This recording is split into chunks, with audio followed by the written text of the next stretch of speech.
Welcome once again, folks, to the Hour of the Time. I'm your host, William Cooper, and tonight we continue on our series of the origins, the history, the dogma, and the identity of Mystery Babylon, the secret organization that has infiltrated every level of our society, military, and government, and are bringing about a totalitarian world socialist government that they call the New World Order. Tonight, Part 4. The Hour of the Time, ladies and gentlemen, is brought to you tonight by the Pilot Connection. That's the Pilot Connection. How would you feel if I were to tell you that income tax is voluntary, and if you know how to untax yourself, you would never have to file another income tax return, pay income tax, or keep the records associated with those who are termed taxpayers? Now, if you're like me, you'd be very curious. And like me, you would want to look into that, as I did, and I became a member of the Pilot Connection. And I no longer have to do those things, folks, and I can tell you that it works. I completely inspected all of their records. I talked to their people, and I can tell you unequivocally that there is no law that specifically and unequivocally requires anyone to pay taxes. And if you do it right, you will never have to pay them again. Now, if you would like to find out how you can be one of us who are designated legally as non-taxpayers, write to the Pilot Connection. That's the Pilot Connection. 6333 Pacific Avenue, Suite 334, Stockton, California, 95207. That's 6333 Pacific Avenue, Suite 334, Stockton, California, 95207. Or you can call them at area code 209-957-5493. That's 209-957-5493. Tell them William Cooper sent you. Well, folks, we left off with a great revelation for those of you who were listening last night. For those of you who weren't, you need to order the tapes, beginning with the tape of February the 11th, Thursday night, February the 11th, which was, the name of that tape is The Dawn of Man. And this series actually starts on Friday night, February the 12th.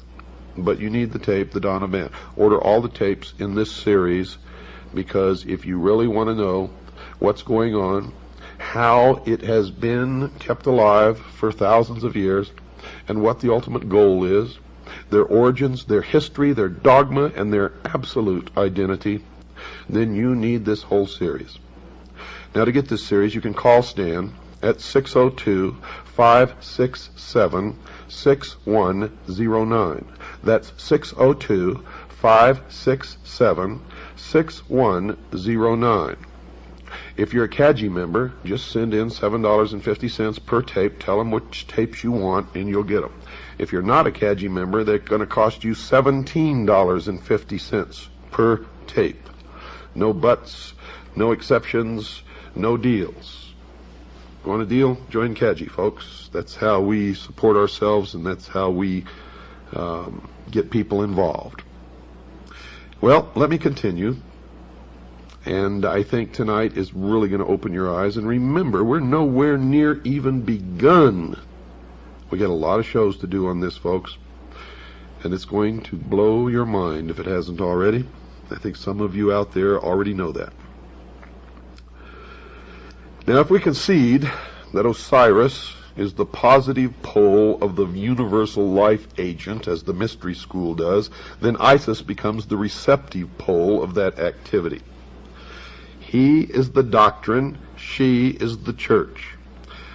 As in Christianity, it is customary to refer to the church as the bride of Christ. So in Egypt, the institution of the mysteries was the great mother, the consort of heaven herself. From this interpretation, we gain a deeper insight into the symbolism of the whole Osirian cycle. Isis, you see, becomes the temporal order of the priesthood, the accumulative body of initiates. She is personified as the temple. She is the mother of all good, the protectress of all right, and the patron of all improvement. Now remember, this is the belief of the mystery schools. I'm not telling you what I believe. What you're learning on this program is what the mystery religion really is. Its origin, its history, its dogma, and its identity. So don't get confused here. Don't get confused. According to the mystery schools, she ensures nobility, inspires virtue, and awakens the nobler passions of the soul. As Diana of Ephesus, she is the multimamia who feeds all creatures from herself. And many of you may have seen illustrations in books or little statues or portraits or pictures on somebody's wall of Isis in the role of the multimamia, where she has many breasts all over her torso and on her legs and arms, all over her body. Well, that's what this represents. As Diana of Ephesus, she is the multimamia who feeds all creatures from herself. Like the moon, she shines only with the light of her sovereign sun, spelled S-U-N, even as the temple can only be illumined by its indwelling truth. So Isis is the moon, Osiris is the sun. And remember what this means, folks. He is the doctrine, she is the church. You see, the Osirian legend, the Osirian cycle, was never about real people, was never about gods or goddesses, but it is the method by which the real object of worship and the real mystery of the mystery religion of Babylon has been concealed. And it is only one of the ways, as you will see. Typhon, according to the mystery schools, is the embodiment of every perversity. He is the negative creation, the Ahriman of Zoroastrianism. And remember, we talked last Thursday about the movie 2001, and in the beginning of the movie, the musical score that you hear, the name of it is Also Sprach Zarathustra, which is a tribute to Zoroaster, which is the androgynous god. The combination in one of the positive, the negative, good, evil, male, female, etc., etc., etc. It is the concept that Christ is also Lucifer, or that they are twins, and that's what they teach in the Mormon Church. Typhon, according to the mystery schools, is black magic and sorcery, the Black Brotherhood, also known as the Jesuit order. Nephthys, his wife, is the institution through which he manifests.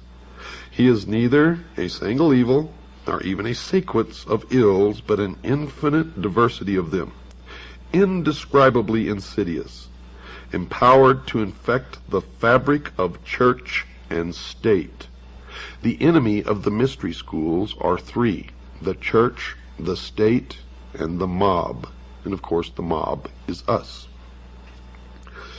Typhon lured Osiris into the ark of destruction at the time when the sun enters the house of the scorpion. Hence we know him to be the eternal betrayer, or Judas, that ageless Judas who undoes all good things and inevitably presages ruin. He is the power of the physical universe, which is constantly seeking to destroy the spiritual values locked within its substances. You will see that they have a talent for turning things around. He strikes in the 8th month, And now it is supposed that a child delivered in the 8th month of the prenatal epoch cannot live because of the curse of Typhon. Osiris was born in the 7th month, and thereafter it may be said of him that he was delivered prior to the rule of Typhon. And that's why our forefathers, all Freemasons, established this country by the signing of the Declaration of Independence in the month of July. And this will all become clearer to you as we go along. Of all good things, Typhon is the opposer, according to the mystery schools, occupying the position of the eternal negative. This evil monster may well be generalized under the appellation of the adversary. In the initiation rites, he is also the tester or the trier. Quote, "The Lord who is against us," unquote. According to the mystery religion, he is the personification of ambition, and ambition is the patron of ruin. It was ambition that set Typhon plotting for the throne of Egypt, designing how he should destroy the power of his brother. A learned Jesuit father sees in Typhon Cain, and in his brother Osiris Abel. If such a parallel actually exists, then the biblical allegory is susceptible of the same interpretation. But you see, they have twisted everything around. Adam Weishaupt, the founder of the Illuminati, was a Jesuit priest and a professor at Ingolstadt University, which is a Jesuit university. The Jesuit order was founded by Ignatius Loyola.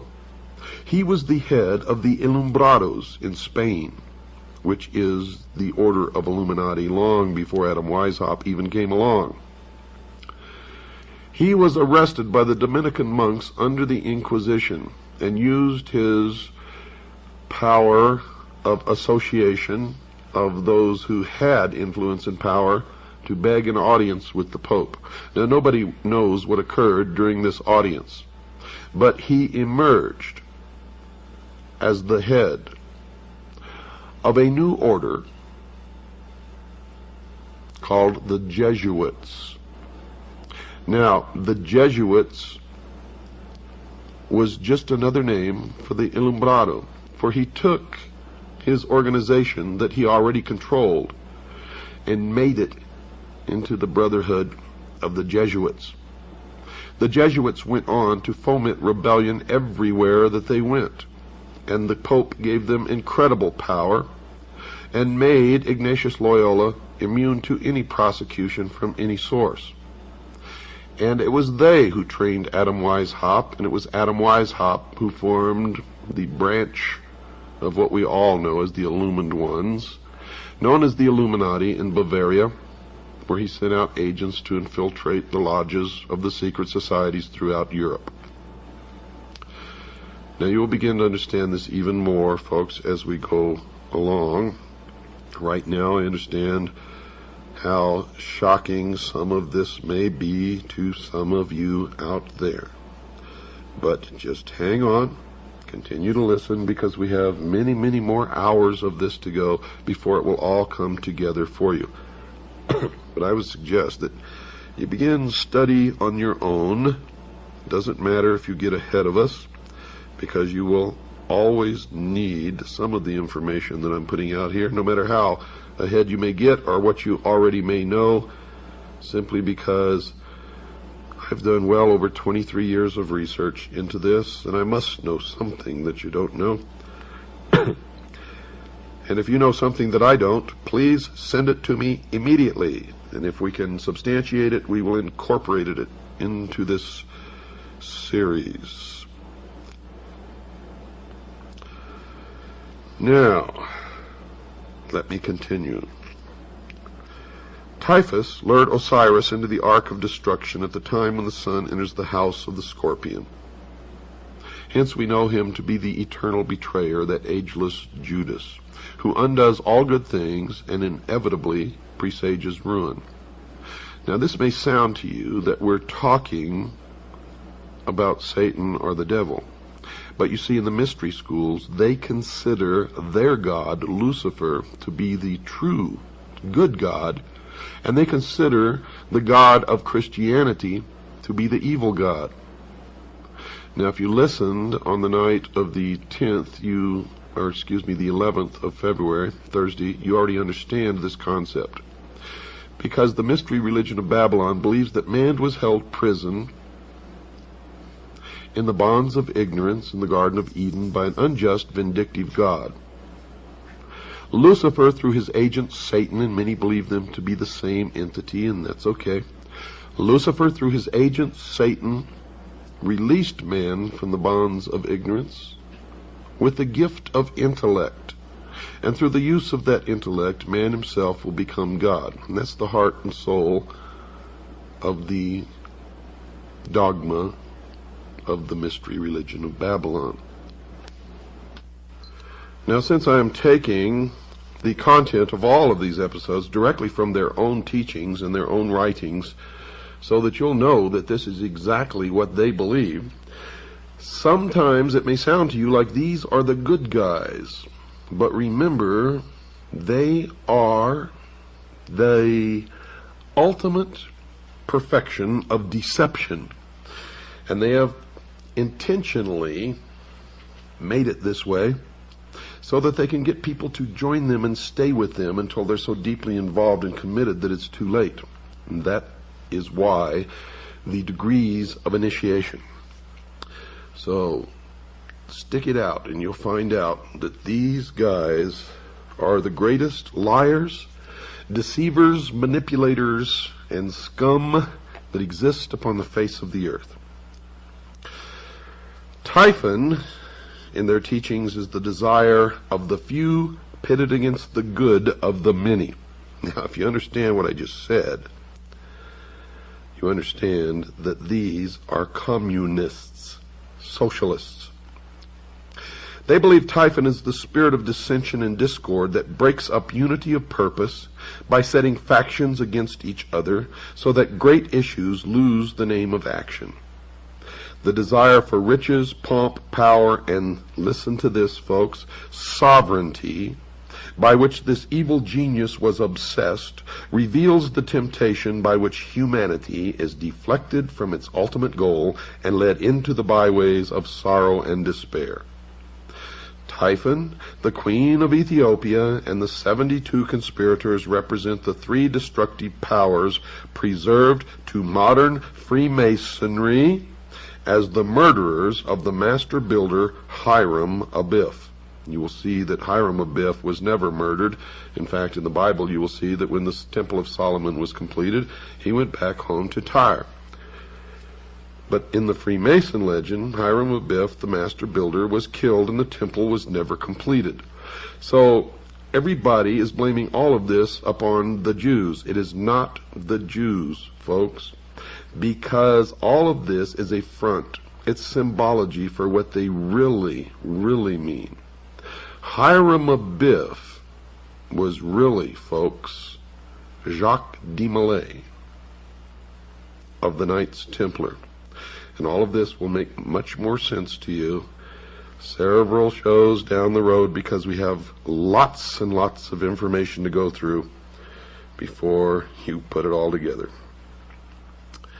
Now, these three destructive powers preserved to the modern mystery school known as Freemasonry as the murderers of the master builder Hiram Abiff, who was really Jacques de Molay, are ignorance, superstition, and fear, what they call the destroyers of all good things. When you get even deeper into their teachings, you find out that ignorance, superstition, and fear stand for the state, the church, and the mob.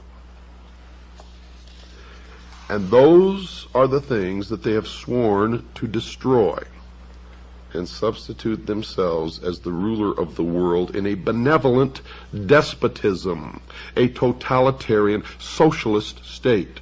Because from the very beginning, these people have been pure, true communists, socialists.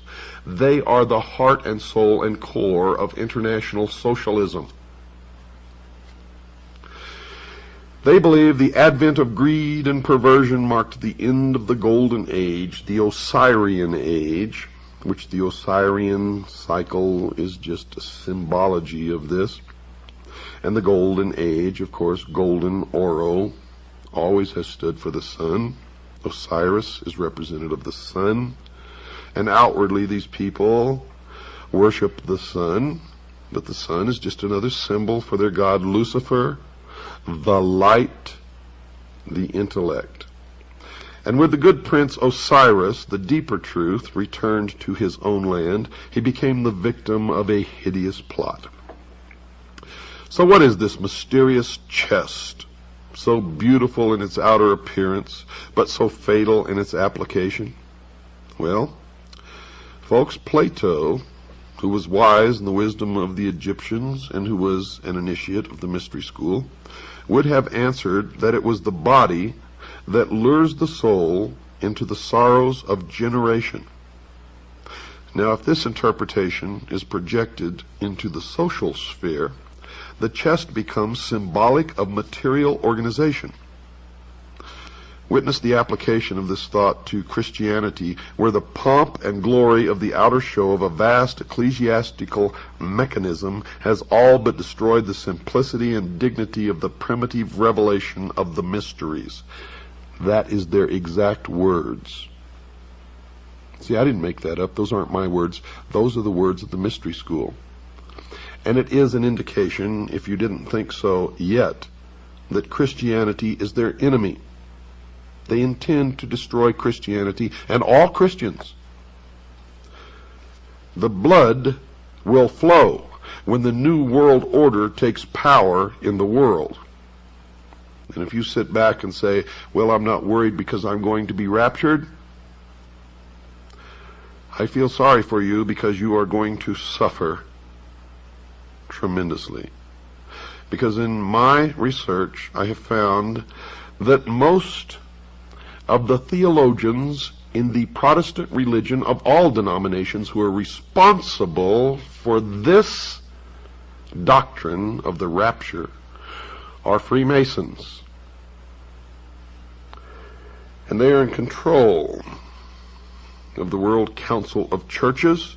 They are responsible for the bringing together of the different religions in the World Council of Churches to attempt to merge them all into one and then change the doctrine to the New World religion. And if you don't believe that, you get off your little butts and go out there and start looking instead of just listening and accepting. For it is true. And their doctrine, folks, is Zionism. I can tell you right now, Jerry Falwell has admitted publicly that he is a Zionist, and we know that he is also a member of the mystery schools, and many others that you follow blindly instead of reading the words of Jesus Christ. You're all split up. Do you know the original teachings of Christ have been so perverted that there are thousands of different sects of the Protestant religion? And the Vatican is the original perversion of the mysteries, established by a pagan Roman emperor, a worshiper of the sun. I hope you're all beginning to open your mind. And I know I'm going to get a lot of letters from a lot of fanatics who don't believe this. And those are the people who will be hurt the most when they find out that it is all true. When they find out that it is all true. Back to their doctrine. The murderers rush from the palace with the lead-sealed casket and cast it with its kingly contents into the dark waters of the Nile. Thus are the ideals which lead men into the paths of truth and righteousness obscured, and with truth no longer evident, according to them, error, which is the Christian church, can rule supreme.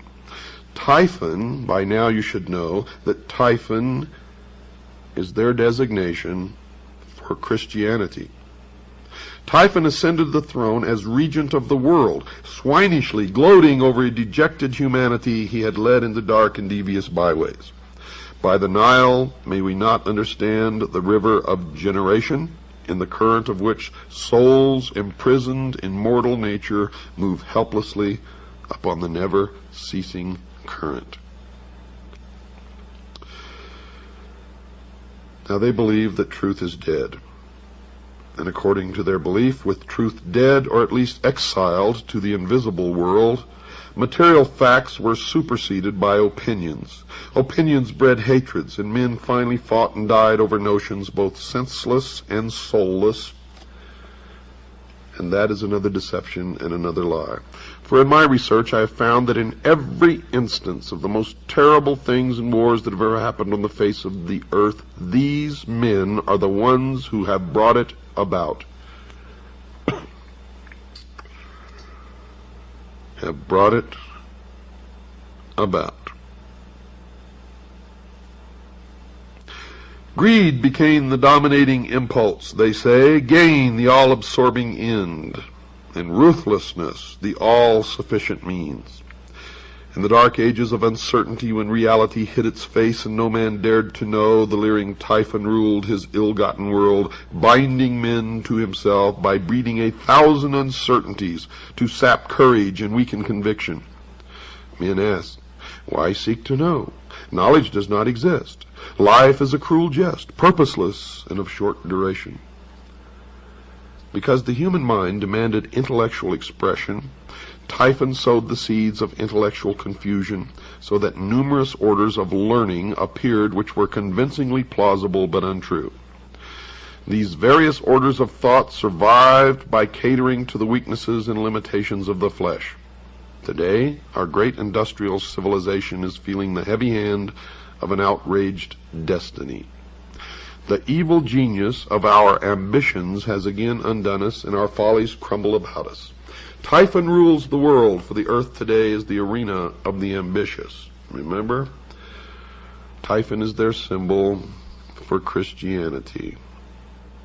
Don't go away, folks. I've got to take a short break. I'll be right back after this short pause. I want you to have a pencil and paper with you. I'm going to give you some information. I shall return. Well, that didn't take long, did it? Tonight's show, folks, is brought to you by the Pilot Connection. The Pilot Connection. Write down this address. 6333 Pacific Avenue, Suite 334, Stockton, California, 95207. That's 6333 Pacific Avenue, Suite 334, Stockton, California, 95207. Or you can call them at area code 209-957-5493. That's 209-957-5493. Who is the Pilot Connection, and what do they do? Well, the Pilot Connection is an organization, a First Amendment educational society that specializes in teaching people the true law about income tax. Did you know that income tax is voluntary? Well, it is, folks.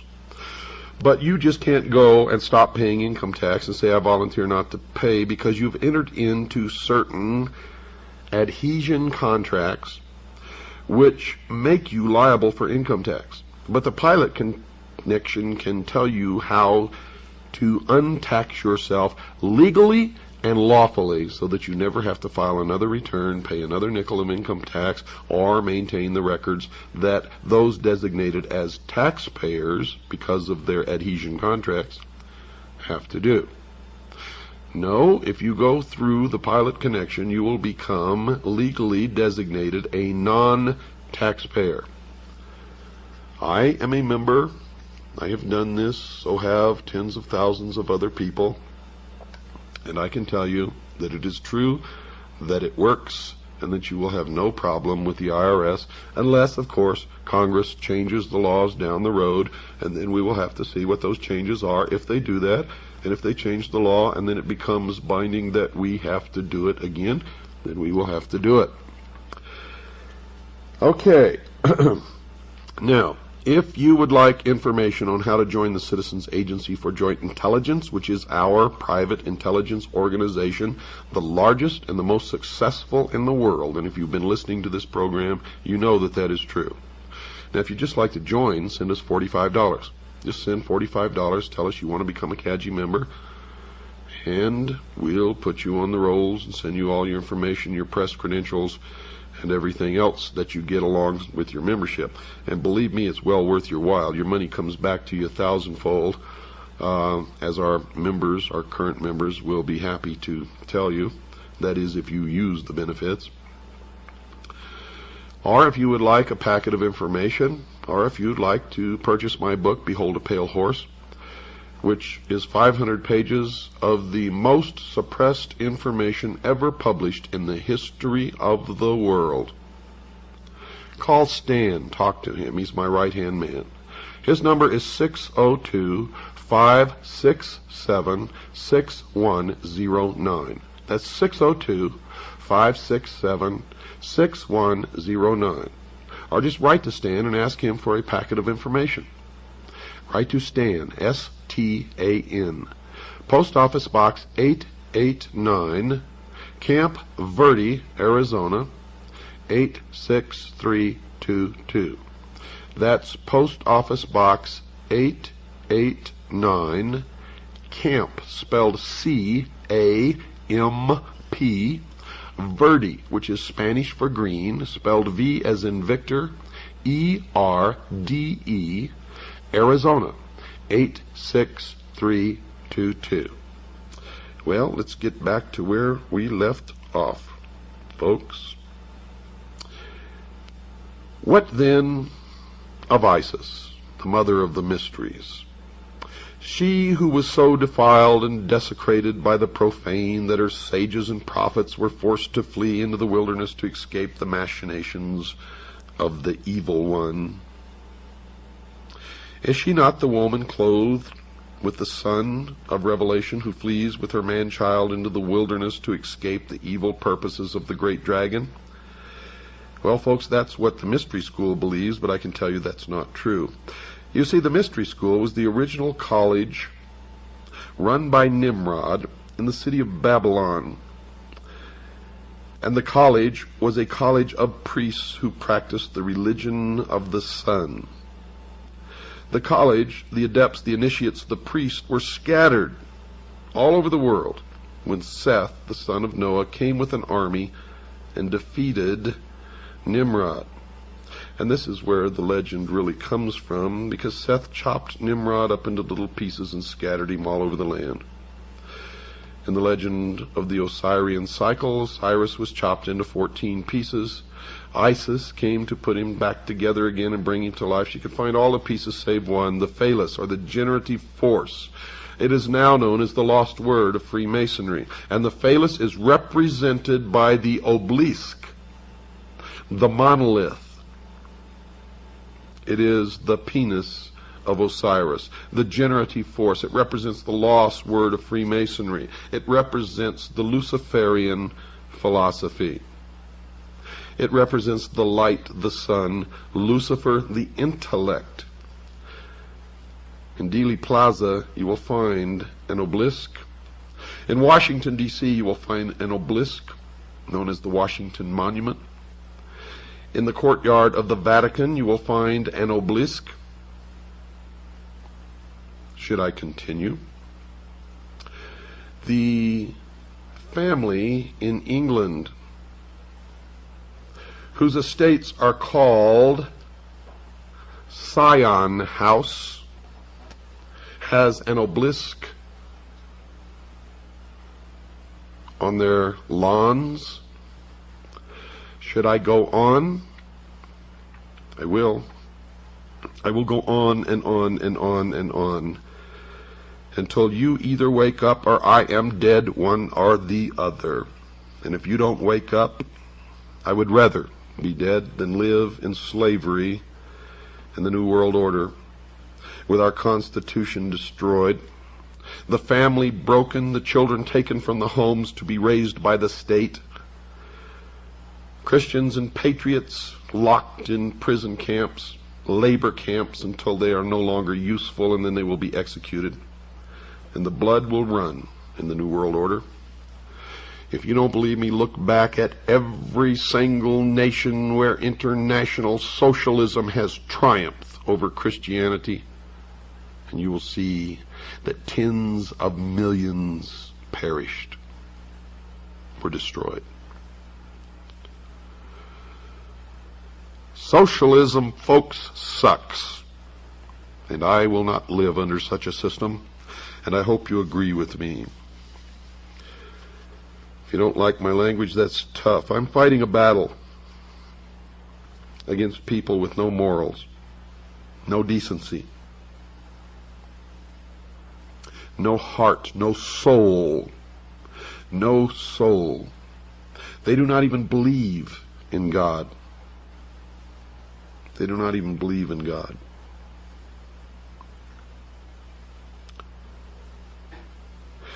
The glory of Egypt, according to these people, ceased with the death of Osiris. The mighty temples still stood, but the God who illuminated them had gone. The priests bowed helplessly before the dead embers of their altars, and one by one the sanctuaries crumbled into ruin, and the custodians of these ancient truths hid themselves in obscure corners of the earth, lest they be hunted down and slain for the sin of dreaming and hoping for a better day.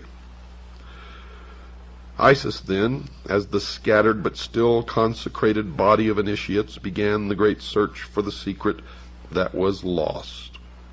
And this is all in reference to Seth's army scattering the college of priests in the ancient city of Babylon. And later it refers to the Knights Templar, who brought the mysteries from the Middle East to Europe. And in the beginning, folks, they were never a part of the Catholic Church, as you will learn, and they still exist today, regardless of what you've ever been taught. For they are the mystery school today. In all parts of the world, according to their teachings, the virtuous raised their hands to the heavens, pleading for the restoration of the reign of truth. This congregation of those who prayed, who labored, and who waited, the great congregation of a world in anguish, this is Isis in sackcloth and ashes, searching for the body of her Lord. Searching in all parts of the earth and throughout innumerable ages, inspired men and women, the congregation of the just, at last rediscovered the lost arcana and brought it back with rejoicing to the world over which it once ruled. Isis by magic, for the initiated priests were all magicians, and they are magicians today, resurrected the dead God, and through union with him brought forth an order of priests under the collective title of Horus the Hawk, the all-seeing bird, whose eye is on the reverse of the great seal of the United States of America. These were the Hurge Shesta, or the companions of Horus, and the chief of these, called by Lewis Spence the chief of the mysteries par excellence, appears to have worn the dog-headed mask of Anubis. Anubis was the son of Osiris by Nephthys, the material world, therefore represents the divine man, or the mortal being, who rose to enlightenment. And those who rose to enlightenment were considered illumined. Collectively, they are known as the Illuminati. And all of you who have fallen for the scam that the Illuminati does not exist, they do. For the term Illuminati merely refers to the collective body of those who are illumined or enlightened, and they are the Illuminati. Ambition, however, personified by Typhon, knowing that temporal power must die if divine power in the form of truth be reestablished, put forth all its power again to scatter the doctrine, this time so thoroughly that it should never be rediscovered. If Typhon, as Plutarch has suggested in one of his manifestations, represents the sea, Then it appears that this second destruction of Osiris may refer to the Atlantean deluge. There's Atlanta again. Atlantis. Atlanta, the same. Go to Atlanta, Georgia, folks. Drive around in that city. You will see pyramids everywhere. You will see 666 everywhere. You will see the symbols, the all-seeing eye.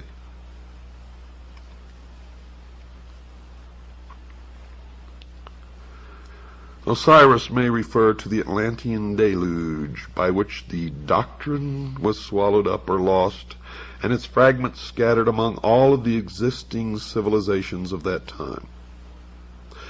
And the story continues. The body of Osiris, the secret doctrine, is divided into 14 parts. Remember, Osiris was chopped into 14 parts. They found all save one, the phallus or the penis of Osiris. Well, the body of Osiris represents the secret doctrine. It's divided into 14 parts and divided among the parts of the world.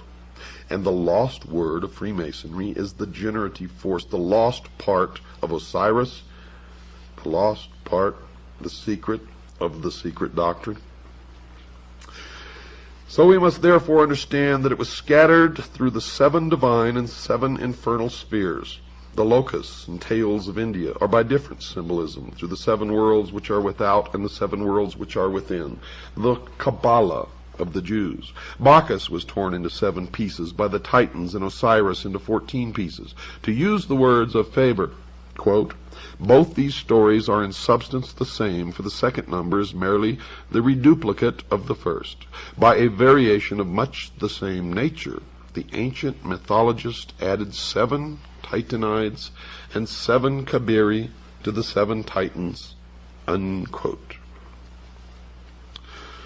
The parts of Osiris were now scattered so hopelessly that ambitious Typhon, or the Titans, felt his authority to be secure at last.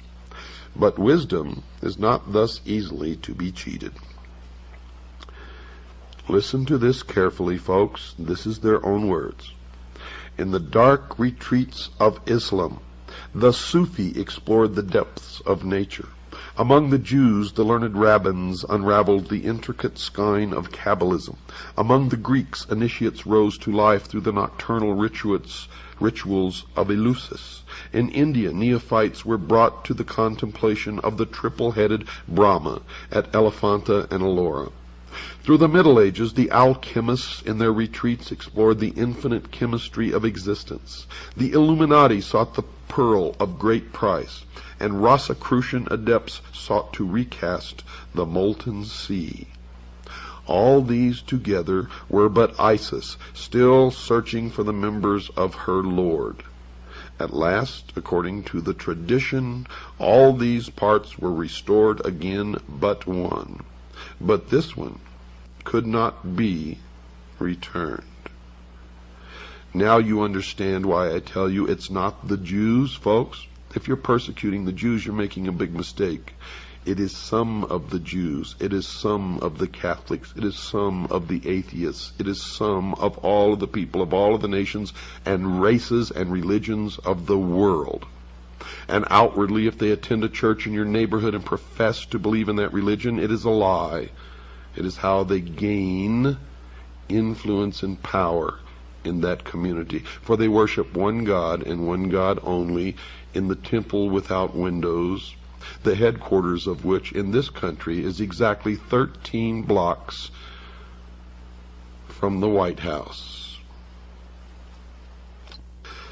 The Egyptian allegory tells us that the phallus of Osiris was swallowed by a fish. Now, folks, this is most significant, and we may even infer that mankind itself is the fish, but it even goes any further, for this age has been known as the age of Pisces, the fish.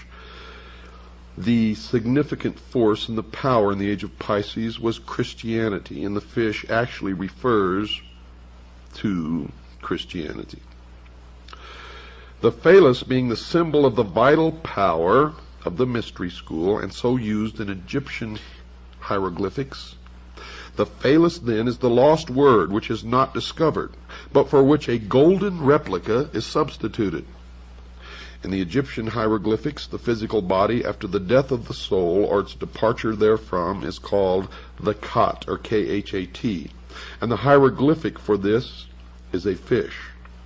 Thus, the physical body of man is definitely tied up in symbolism with the creature which conceived son, Horus, a term concealing the collective body of the perfected adepts who were born again out of the womb, swallowed the triple phallus of Osiris, the threefold generative power. This golden phallus is the three-letter word of Freemasonry, concealed under the letters A, U, M. And all of those of you in the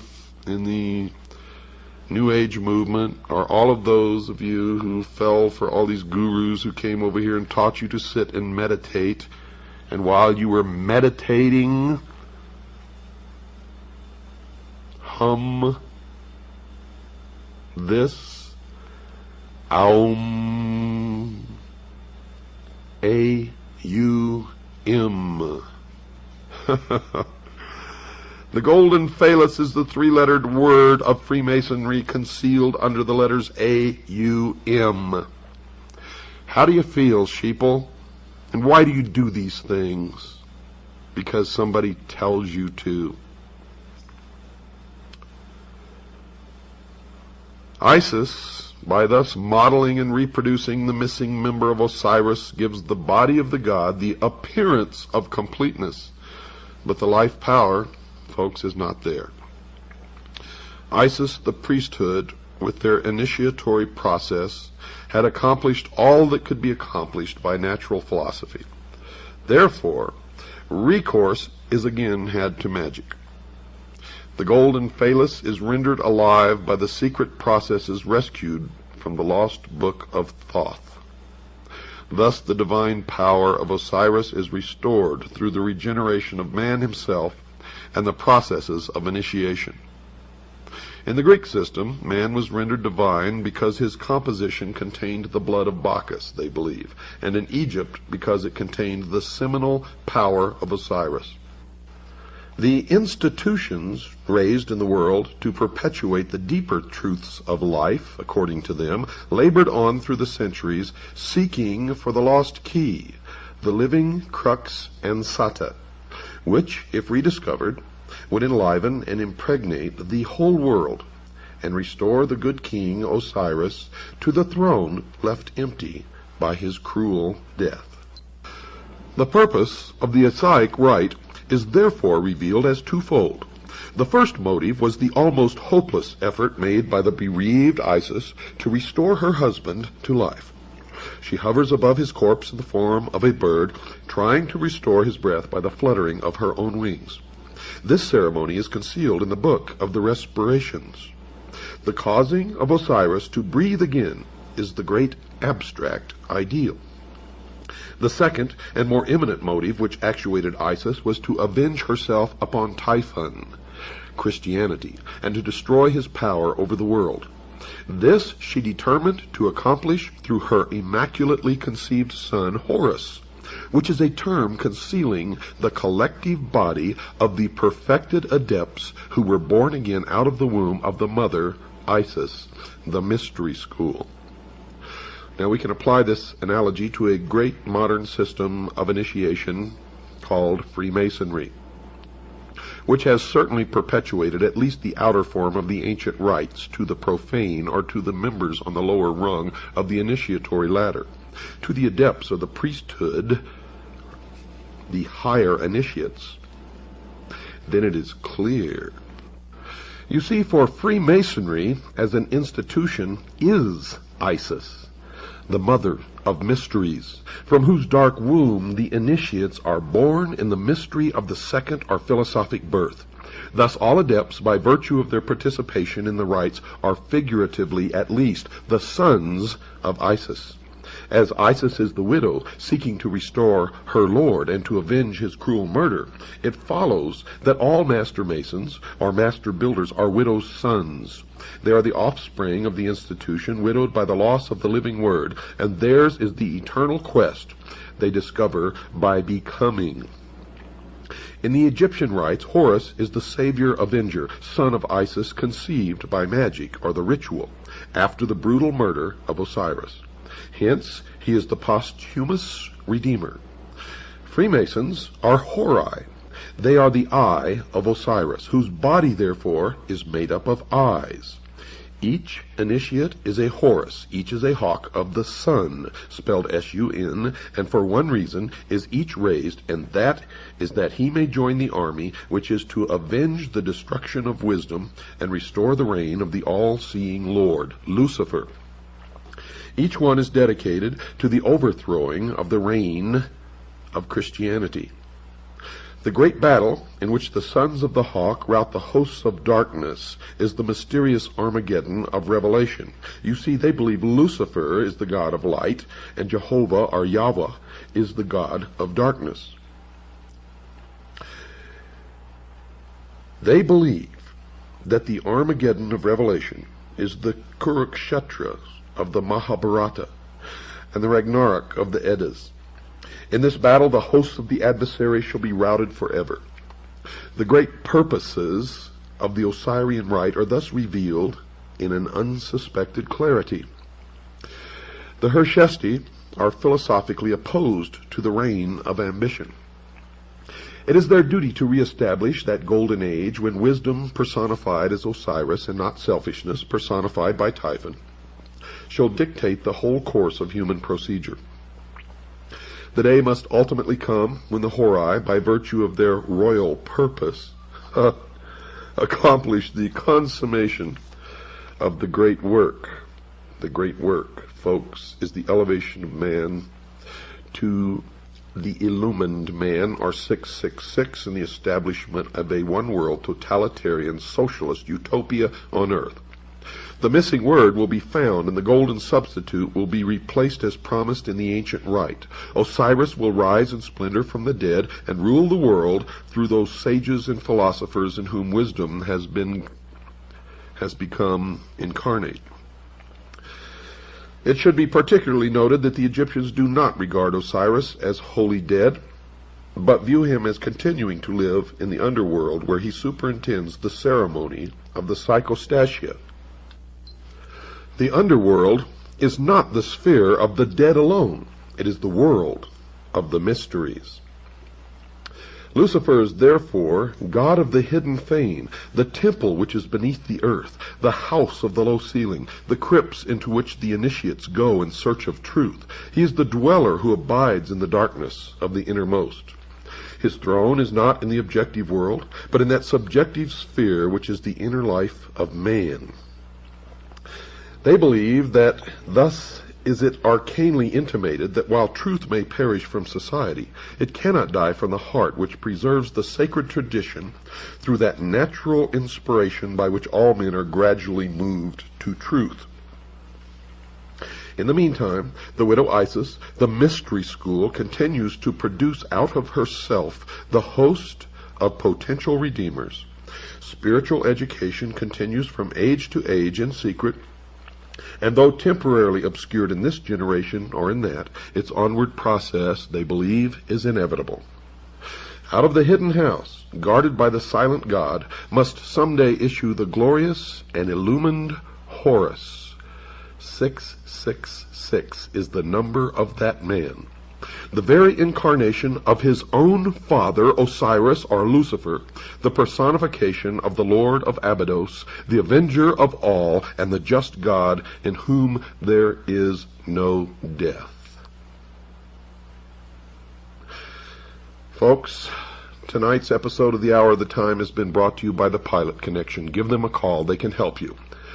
Their number is area code 209-957-5493.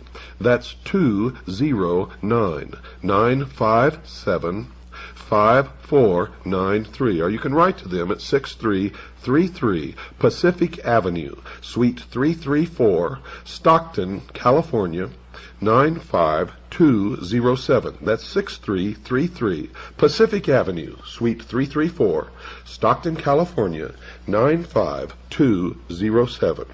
Good night, and God bless you all.